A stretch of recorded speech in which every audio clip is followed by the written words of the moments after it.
Hey YouTube, my Darkness85 here, what's up? Here's a video discussing about the new Fairytale Archetype that's coming out in the set Collector, the Yu-Gi-Oh! Relentless Revenge for the TCG. One of the first cards I'm about to talk about is this field spell, Golden Castle of Stromberg. As you all know, this card was from Yu-Gi-Oh! Season 5 from the Grand Championship story arc. So basically, I'm going to read what the real TCG effect is. It's a field spell card, obviously. Once per turn during your standby phase, you must either banish the top 10 cards of your deck face down or destroy this card. So basically, you have to pay the same cost as it is to activate a Pot of Desires, basically. So that's a pretty interesting thing, because in the anime, your opponent had to send half his deck to the graveyard to pay the cost. You can only use this card's name, like, effect once per turn. The first effect is, during your main phase, you can special summon one monster whose text specifically lists the card's name, Golden Castle of Stromberg, from your deck. You cannot normal summon or set during the turn you activate that effect. So basically, when you summon that, when you special summon that monster that meets those requirements, you can't normal summon the set for the rest of the turn. So basically, what that means is, hold on a sec. So basically, with that effect, you can search, essentially, for any of these monsters right here, basically, that has that specific requirement to special summon a monster. I'll get to those in a minute. So, its second effect is, when an opponent's monster declares an attack, destroy that attacking monster, and if you do, inflict damage to your opponent equal to half its attack points. So basically, this is like a mirror force, basically. So basically, it's like a mirror force. When your opponent attacks you directly, you can select a monster, negate the attack and destroy it, and your opponent loses life points equal to half that destroyed monster's attack points. So it's basically similar to what the anime was, but the only difference is your opponent's monsters won't be forced to battle, so therefore they don't have to attack. So that is kind of gonna hurt that second effect a little bit, because but there's one card that would make this card really, really dominant. It's a trap card. I believe it's called Battle of Mania. That's a card, super rare trap card from Crossroads of Chaos. If you play that card, that's your opponent has to attack if able with a monster on the field. So that would make this monster's effect go up like crazy. I'll probably explain that in another video a bit later, but for now we're going to focus on this. So basically, that's the effects of that. So now I'm going to go through the individual monsters one by one. We're going to start off with Cinderella, right here. I'm just going to keep the field spell right here so I can explain why this plays a factor in each of these monsters.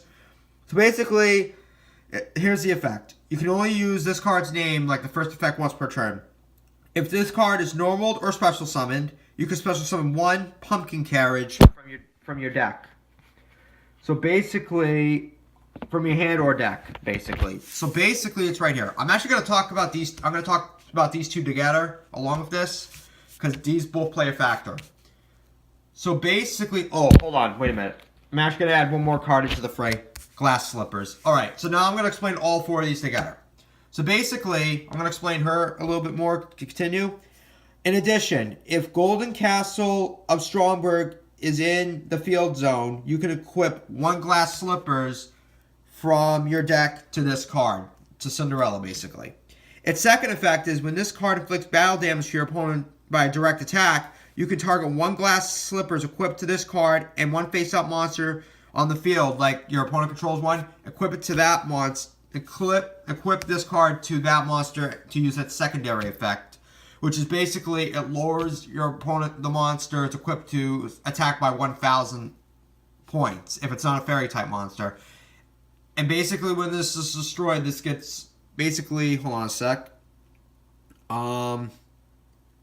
If this card is sent to the graveyard, this card right here, you can target one Cinderella you control, equip this card to it again. But that can only be used once per turn, though.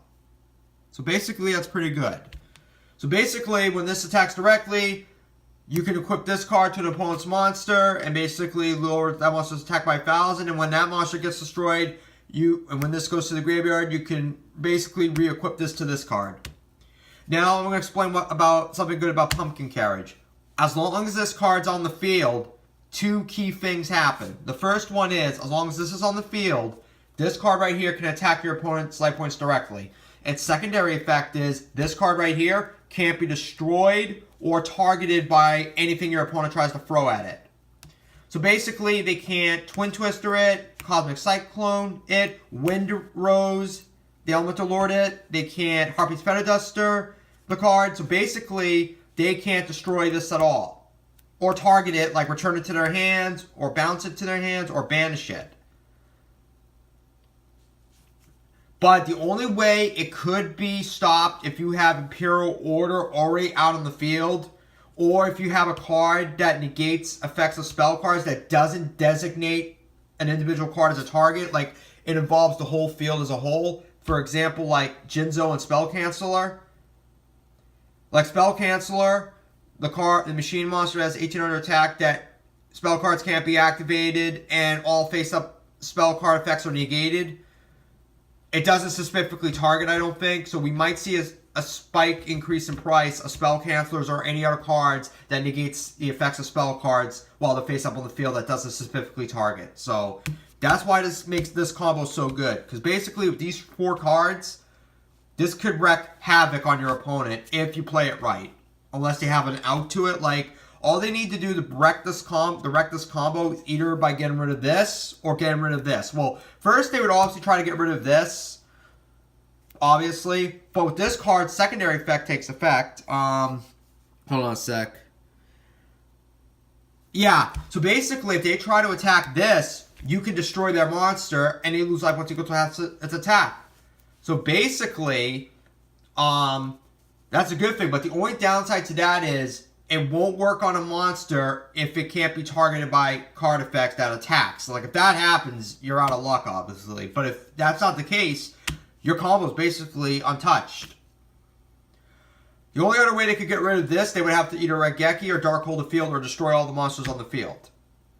So basically, if you, like I said, you have this combo out and you play it right, you basically can win the game within a few turns. So now we're gonna move on to the other monsters. So basically, I'm gonna move on to Gap the Phantom Bird. So basically, what this card does is, this card is like, it's like a searcher. It's like an Elemental Hero Stratos of sort. But this effect is you can discard this card from your hand to add this to your hand. So basically, if you have this in your hand and you don't have this in your hand, you can discard this card to the graveyard to add this from your deck to your hand.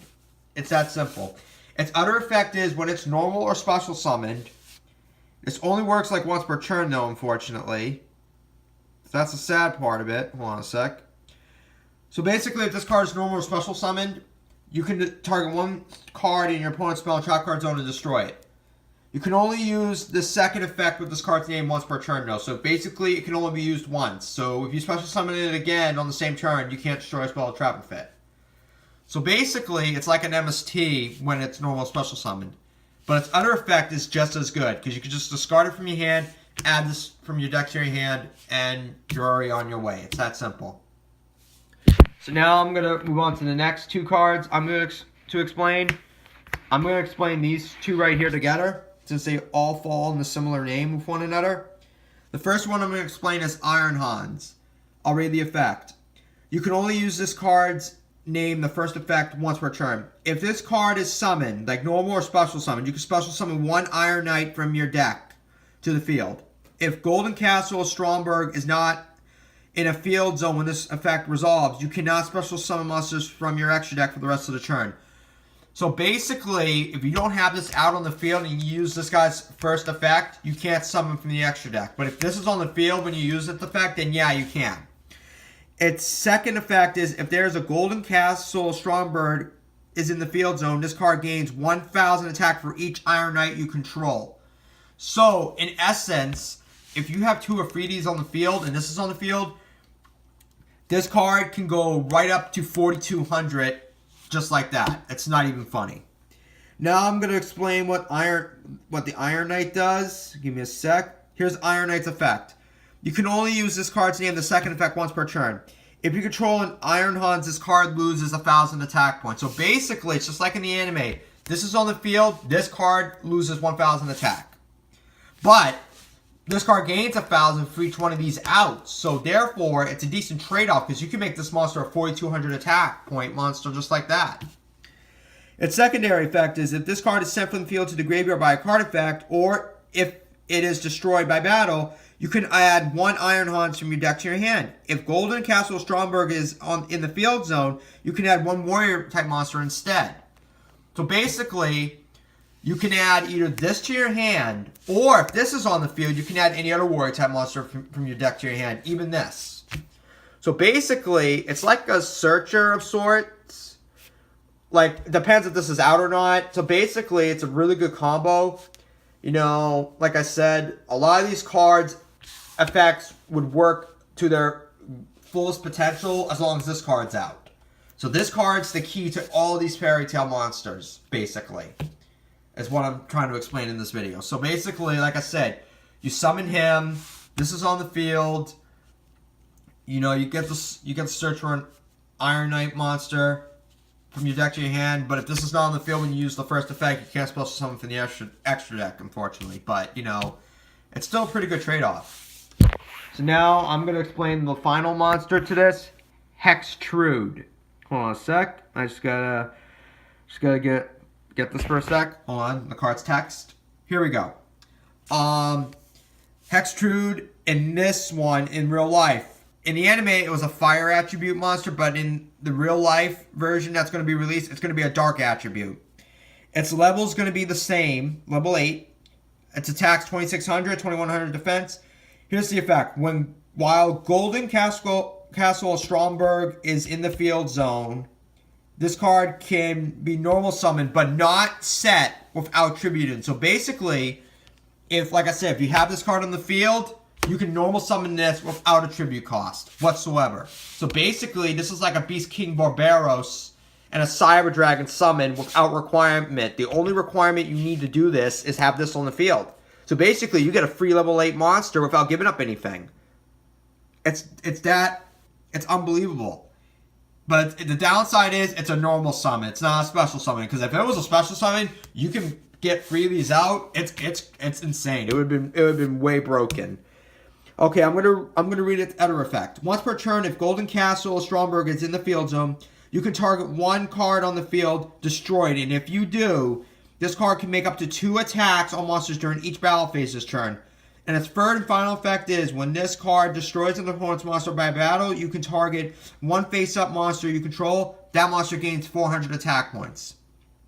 So basically, you can either target this monster or another monster you control, like, for example, the one I would really target, for example, is like Cinderella for its third effect most of the time. If she already has glass slippers still equipped to her. Like, if you had these out and this is still equipped to her right here, each time this attacks a monster. So basically, this can make up to 2 attacks per turn. So that means it gains 400. You can have a monster gain 400 attack points for each monster that's destroyed. So basically, if this card can make 2 attacks, if it successfully destroys a card in your opponent's field, you can make one monster or herself gain 800 attack points after each battle phase.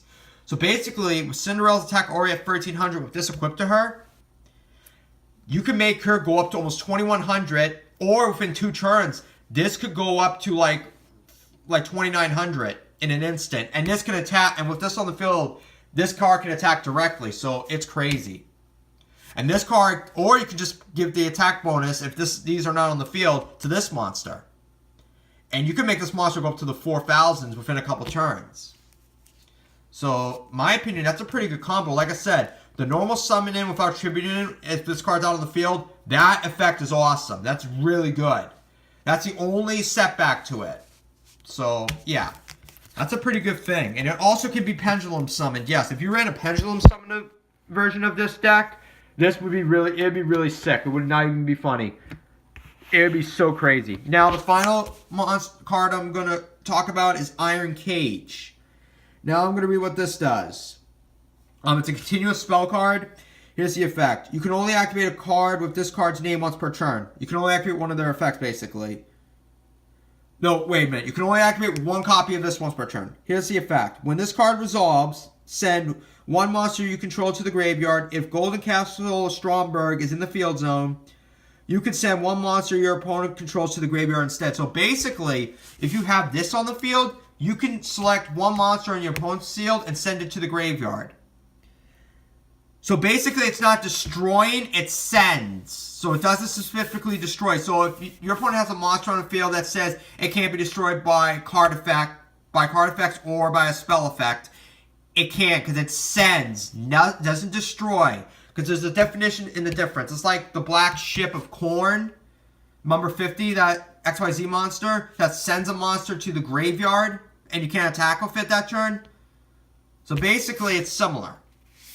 Its other effect is, during your standby phase, you can target one monster in either graveyard that was sent there by this card effect and destroy this card and special summon that selected monster to your side of the field. So basically, you can select one of your opponent's monsters that was sent to the graveyard by this effect on your standby phase and bring it back to your side.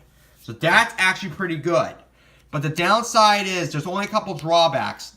One drawback is this card has to be out, obviously, for this card to work to its full potential. But the other drawback to this card is you can only activate one of these once per turn. So you can't activate multiples of these on the same turn. That's what I'm saying. So basically, this card's okay and decent, but you have to use it at the right specific time and if the situation calls for it. Because if you use this too early, then it's not going to be that good. So overall, you know, this new archetype is going to be pretty awesome. There's a lot of variety of ways you can run it. Like, you can run like a pendulum version of it, because then you can just like pendulum summon this stuff to make it go more crazy. You have this field spell out, and you know, it'll be really good. Like, when the set comes out, I'm probably going to buy 2 or 3 boxes and try to build a pendulum version of it or a regular version of it. Whatever one works best. I'll have more updates about this soon. Later, guys. Enjoy.